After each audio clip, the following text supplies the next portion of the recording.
ആലപ്പുഴ പുറക്കാട് വാഹനാപകടത്തിൽ പരിക്കേറ്റ വിനീതയും മരിച്ചു. അപകടത്തിൽ വിനീതയുടെ ഭർത്താവും സുദേവും മകൻ ആദിദേവും നേരത്തെ മരിച്ചിരുന്നു. ഇന്ന് രാവിലെ 6 മണിക്ക് പുറക്കാട് SNM സ്കൂളിന് സമീപമായിരുന്നു അപകടം. മനീഷ് മഹിവാൽ ആലപ്പുഴയിൽ ചെയ്തു. മനീഷ്, വിവരങ്ങൾ. സുഹൈൽ, ഏറ്റവും ദുഃഖകരമായ വാർത്തയാണ് പങ്കുവയ്ക്കാനുള്ളത്. ഒരു കുടുംബത്തിലെ 3 പേരുടെയും ജീവൻ നഷ്ടപ്പെട്ടിരിക്കുന്നു.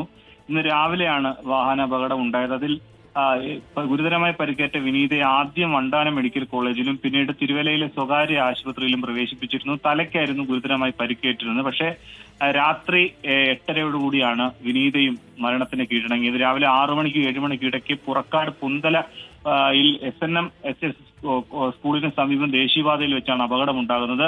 ആദ്യം ഒരു മീൻകാരൻ, അതായത് മീൻ വിൽപ്പനക്കാരന്റെ സൈക്കിൾ ഒരാൾ വട്ടം ചാടിയതിനെ തുടർന്ന് വെട്ടിച്ചപ്പോഴാണ് ഇവർ 3 പേർ സഞ്ചരിച്ചിരുന്ന കുടുംബത്തിലെ 3 പേർ സഞ്ചരിച്ചിരുന്ന ബൈക്കിൽ കൂട്ടിയിടിച്ച് ബൈക്ക് എതിർവശത്ത് വന്ന ഒരു ടോറസുമായി കൂട്ടിയിടിച്ചു. അങ്ങനെ അവിടെ വെച്ച് അപകടം ഉണ്ടായി.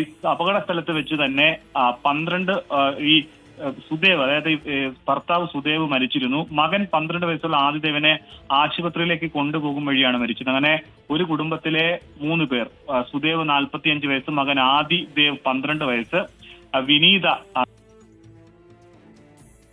മനീഷ് മഹിവാലാണ് വാർത്താ വിശദാംശങ്ങൾ നൽകിയത്. ഇന്ന് രാവിലെ ആലപ്പുഴ പുറക്കാടുണ്ടായ വാഹനാപകടത്തിൽ പരിക്കേറ്റ വിനീത മരിച്ചിരിക്കുന്നു. വിനീതയുടെ ഭർത്താവും മകനും ഇന്ന് രാവിലെ തന്നെ മരിച്ചിരുന്നു. ദുഃഖകരമായ വാർത്ത. മനീഷ് മഹിവാൽ ആലപ്പുഴയിൽ നിന്ന് വാർത്തയുടെ വിശദാംശങ്ങൾ നൽകി.